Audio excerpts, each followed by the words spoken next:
if we remain confined to planet Earth. Sooner or later we will destroy ourselves. On June 24, 1947, pilot Kenneth Arnold reported seeing a formation of 9 sparkling UFOs flying around Mount Rainier at speeds of at least 1,200 miles per hour. This was the first known UFO sighting. Numerous sightings were reported in the next 2 or 3 weeks, making this sighting the first of the contemporary era of UFO sightings, and the first to receive nationwide press coverage in the United States since World War II. Press immediately coined the words flying saucer and flying disc to properly describe the UFOs after reading Arnold's report of the objects. So things began this way. But what about today? Are UFO sightings still a popular topic? And where do these UFOs come from? Does actually alien life exist? Stay with us till the end of the video to know. What was the response of the government to the first UFO sighting? As claims of UFO sightings continued to rise in the wake of Arnold's report, the United States Air Force launched a project in 1948 codenamed Operation Sign to investigate.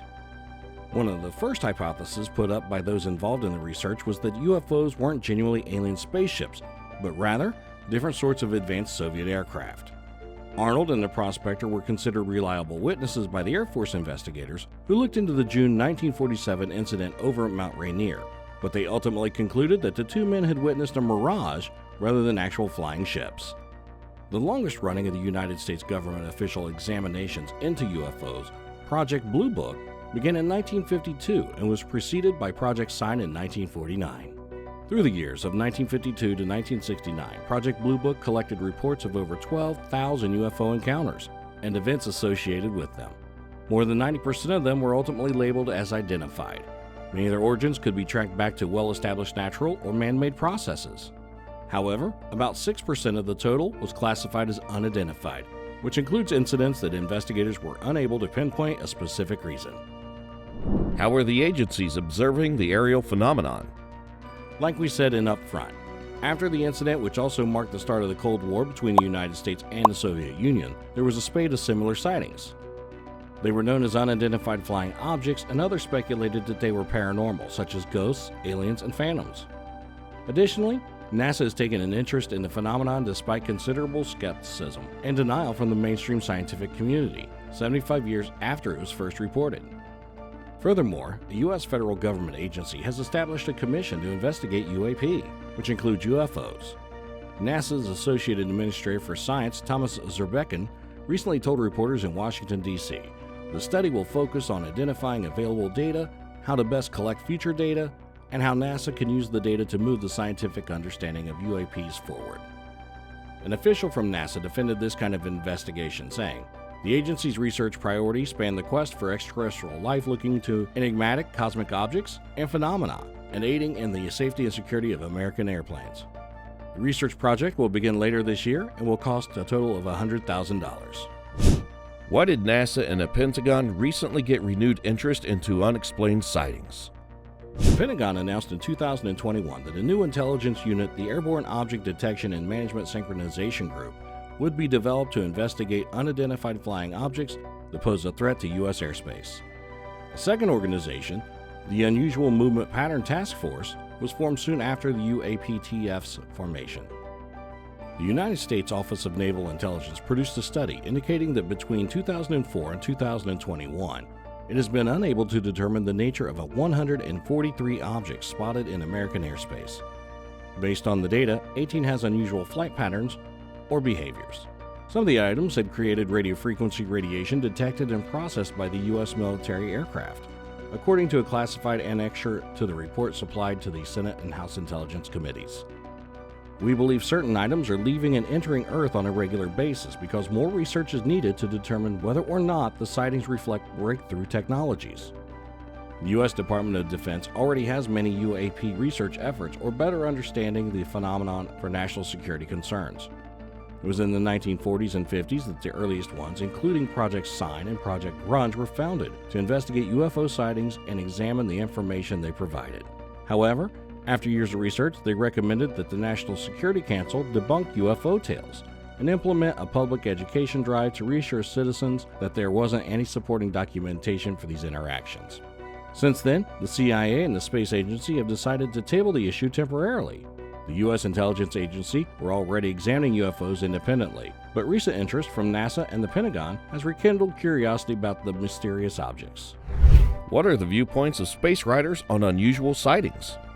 According to Space.com's Michael Wall, NASA's interest in UFOs in 2022 indicates that an effort has been made to establish this data pore field as one worthy of scientific inquiry and analysis in an effort to dispel the mystery surrounding UAPs. Senior writer Megan Bartels at Space.com claims that scientists may have detected radio waves from a planet circling a star other than our Sun for the first time. She explained the astronomers behind this new research had used a radio telescope in the Netherlands to study 3 different stars, known as host exoplanets. These are planets that orbit around other stars. Also, writer Ted Blucher, who in the 1960s developed a comprehensive timeline of over 850 sightings in 90 places across the United States and Canada. The city was persuaded that the UFO program, rather than being a nonsensical program, is maybe the main scientific problem facing civilization. To paraphrase, he said that in order to create ultimate order out of the chaos that the subject has indeed been plunged into, we need to engage the support of truly top-notch scientific expertise and radically shift how scientists view the continually growing corpus of UFO reports. He mentioned Dr. M.K., a slacker intern at the Pennsylvania Hospital for Mental Disease in Philadelphia, who 20 years ago claimed to have seen a dark spherical object traveling at a reasonable speed just below the clouds.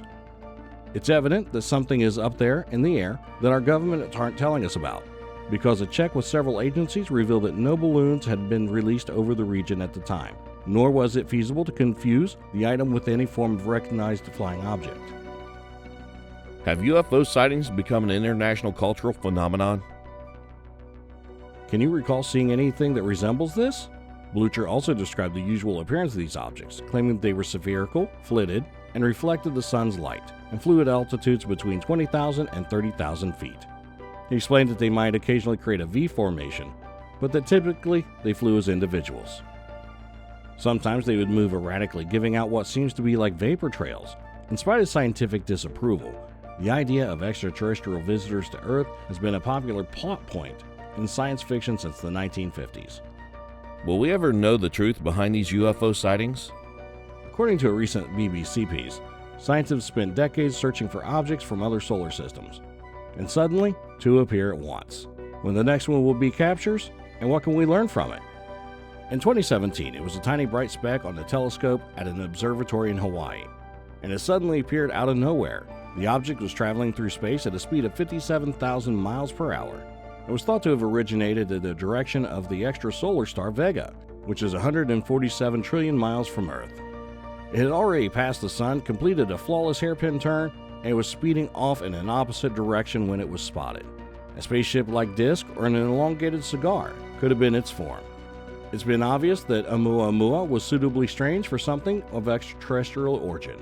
2 topics in particular captivated the attention of scientists.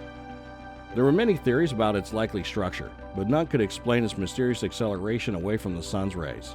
Secondly, its odd shape, which was 10 times as long as it was wide, stood out. Oumuamua, the longest known extraterrestrial object, was estimated to be 3 times as long as wide. Not to mention, the 70% of Americans believed in 1996 that the government was withholding information on UFOs and extraterrestrial life. Nevertheless, the scientific community's increased interest in understanding UFOs after years of expressing doubt and incredulity. It gives hope that the puzzle will be answered and that humanity will learn more about the wonders of the cosmos. That's it for today. Thank you for watching the video. If you like this video, make sure you hit the subscribe button and notification bell as fast as the UFOs get hidden.